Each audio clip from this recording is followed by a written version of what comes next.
Hello guys, for today's vlog ay dumating nga yung order natin galing sa Shopee guys. Yan, dumating ang order ko na brake pad sa ating Honda Click. Ayan. Tapos ito pa, unboxing natin isa.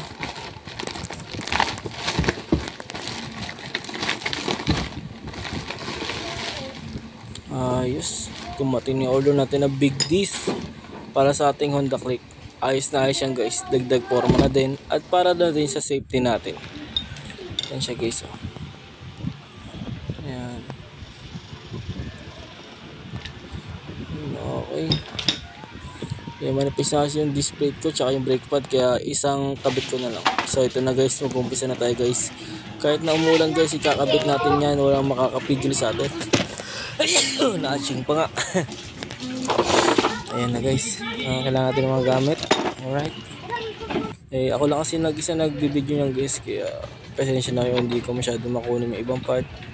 Kasi natin guys gamit ang 19mm socket, at sa kabila naman is gagamitan natin siya ng tulak na natin siya. Ang bilis na natin natulak guys. Bali pag ganyan guys, lagi nyo po kasi lagyan ng grass yan guys para di siya stack up. Lagyan natin dun. Lagyan natin siya guys. Lagyan natin yung mga bushing.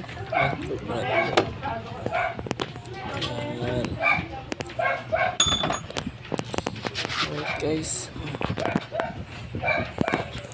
So yan guys, is tatanggal natin yung tornilyo na yan. Napakatigas dyan guys, kaya hindi kaya ng electric impact natin yan. So kailangan natin yan ng mano-manong impact. Yan, kailangan yan powerful. Yan, punan natin siya ito martilyo. Huwagan natin.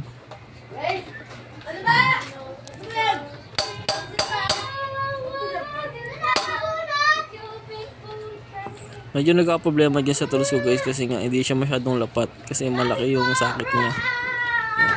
Hindi natin siya maluwagan masyado, dumudulas na siya. So naisipan ko na magpalit tayo ng bala. Yan, gagamit natin siya ng maliit na bala na 10mm socket din siya guys.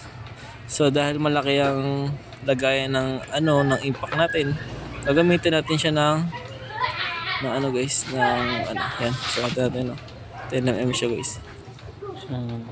Dahil malaki kasi gamit na siya ng adapter. Yan guys, adapter yan, para swak na swak. So pag ganyan is madali natin siya maluluwagan. Yan lumuwag ka agad guys. Yan, lumuwag ka agad. Matigas kasi yan guys kaya pag mahirap yan mano-mano guys, madaling mabilog yung tornilyo. So advisable ko lang guys, bumili kayo ng ganyan tools. Yan yung pinupukpok gamit yung martilyo, impact drive. Yan yung mga gamit talaga ng mga veteranong mekaniko simula pa ng dati. Hanggang ngayon ginagamit pa rin naman yan para hindi marusted yung mga tornilyo na binabaklas natin. Lalo na yung mga pilot screw, yan, the best yan gamitin doon. Lumuluwag ka agad guys. Basic na sa kanya guys. Basic na yan guys. Ayan, konting pukpok lang, tanggal ka agad guys. Ayos pa. Ayan, luwagan natin lahat yan guys. Panoorin nyo itong video guys para may idea kayo paano kayo magkabit yan, magbaklas ng ganyang display sa ating motor. Bali manipis na kasi yan, kaya papalitan natin. Tapos gamitan siya ng electric impact. Ayan, diba? Sinagget lang guys. Kasi kung didirect natin ng impact yan, medyo mahina kasi impact ko, hindi niya kaya ganyang katigas. Kaya kailangan natin siya yung mano-mano muna. Yan, tanggal ka agad. May pandikit kasi na ginamit niya sa tornilyo, kaya matigas yan. Yung lock, parang Loctite din, o kaya yung gasket maker yan, pampalo din yun. So guys, lapat na lapat siya guys. May guide naman yan kaya yung paglalagay ng disc, naka-align pa rin naman yan. Yan. Hindi kayo nag-skip ng video, naka siya. Guys, yan siya na sa pag-video guys. Yan, lalagyan natin siya ng Loctite. Yan. So yan siya Loctite guys. Kaso barado, kaya alin mo natin siya guys. Barado talaga. Barado talaga, barado. May gagawin tayo dyan. Yun na guys, bali tinagal ko na yung bara niya guys. Nakat na yun. Yan, lagyan natin siya. Yan guys. Tapos isa-isa natin ikabit sa ano. Yan, i-tornilyo natin sa isa. Okay.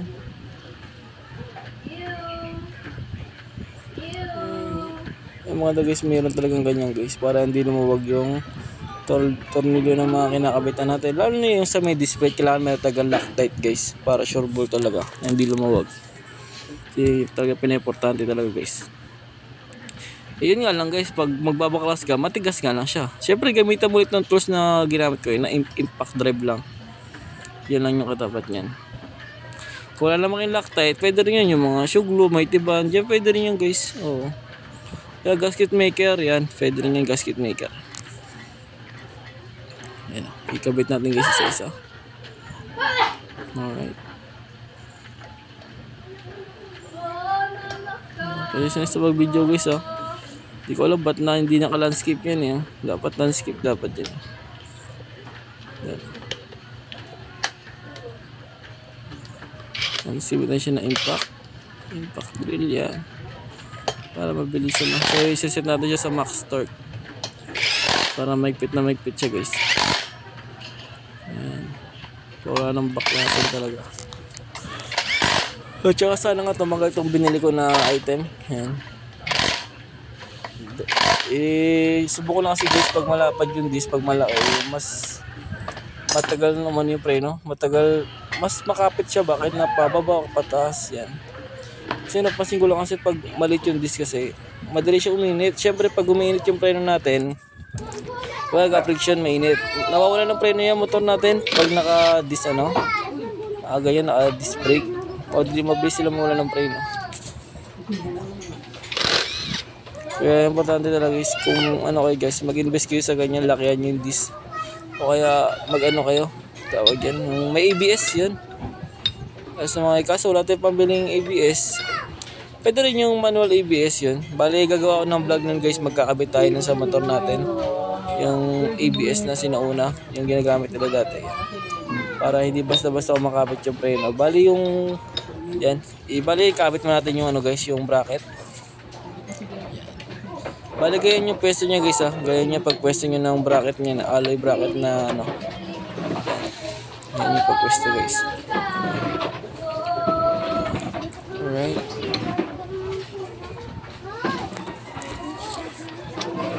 Guys, panoorin nyo lang guys huwag kayo mag-ano sa ano. Para ano, para malaman yung step by step. Alright. Untuk bali tinas ko ulit para sakto ba talaga pwede siya bumilog yan.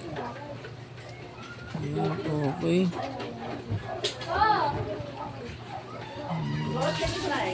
gawin natin siya guys. Wala pa naman.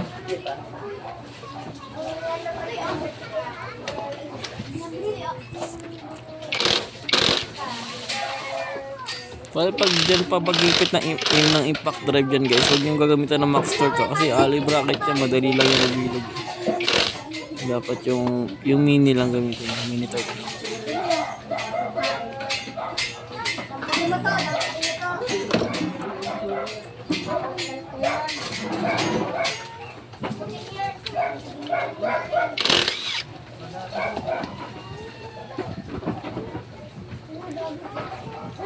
Kaya pagpasensya nyo na yung motor ko guys, kung madumi, tag-ulan kasi ngayon, kaya talaga wala lang tayo maglinis. At saka kailangan ko na kasing gamitin yan. Kababiyay kasi ako lagi ng MCT kasi nagmumubit ako, kaya wala na lang time para maglinis yan. Minsan pag may nadalan ako na ano, nagurog ng 5 piso yung self-service na car wash, ganun ginagawa ko minsan. Dalagyan natin siya ng ano guys, ng Loctite para mas matibay guys. Kasi sa susunod kasi guys, hindi na natin yan tatanggalin eh. Ay, tatanggalin pa pala natin yan guys. Diyan pala tayo magtatanggalin dito sa kabilang tornilyo. Ayan, lagyan natin yung Loctite. Ayan.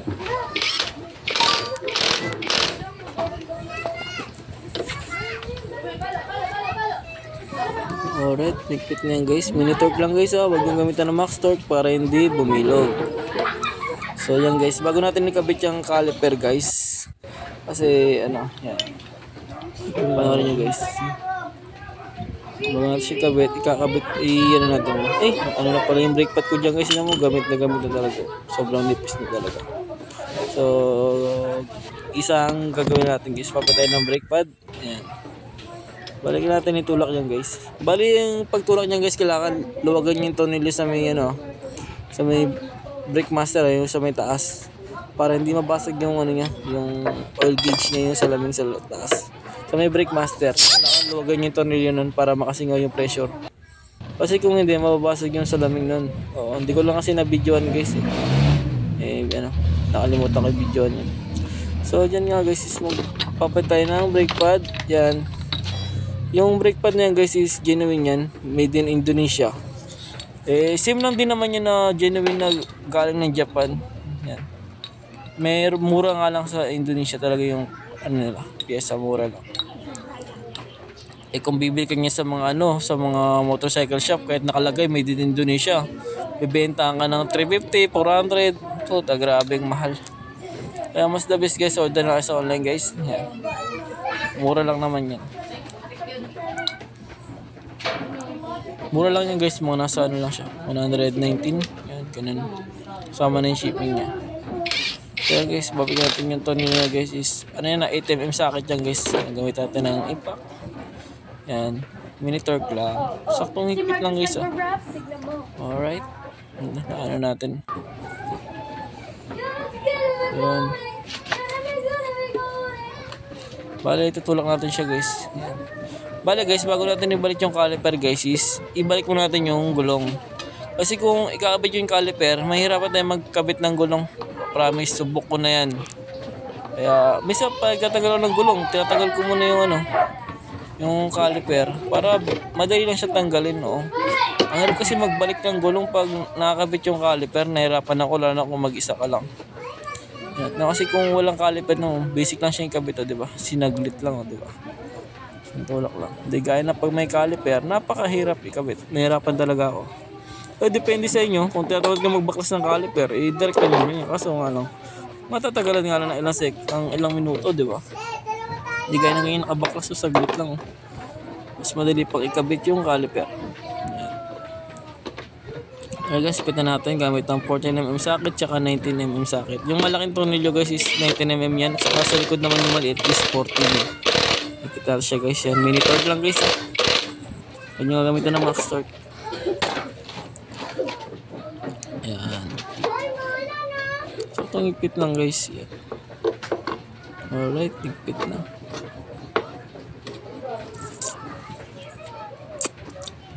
So dyan guys is lalagay natin yung bracket natin na stock. Yan. Yan, diba? Sabi ko sa inyo guys, mahirap kaya alam mo, diba, nakaano pa nga, diba, nahirapan tayo magkabit ng ano. Ayan, diba guys. O yun, ayos na shoot. Yan. Ayan guys. Oy, sige. Sige, push. Kabit natin yung kasama yung tornilyo. Ayan, lagyan natin siya ng Loctite para matibay talaga guys, na hindi mababaklas basta-basta. Ayan siya Loctite guys. Natin kung ano. Depende sa inyo kung ano unahin nyo, sa baba o sa taas. Ayan kasi ano yun tawag yan. Ayan, masok agad. Kabila naman, lagyan natin ng Loctite. Ayan.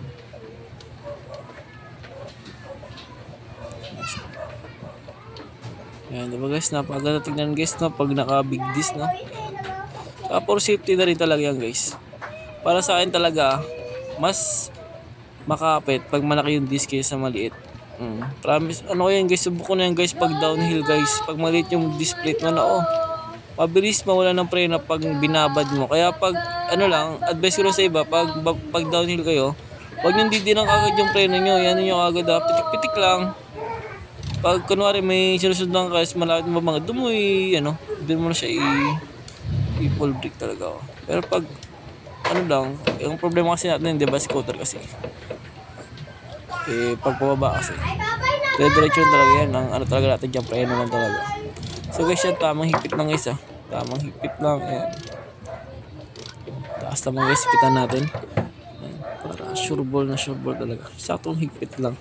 Hindi natin siya ginamitan ng impact drill. Mano-mano lang natin siya guys. Kasi baka bumilog.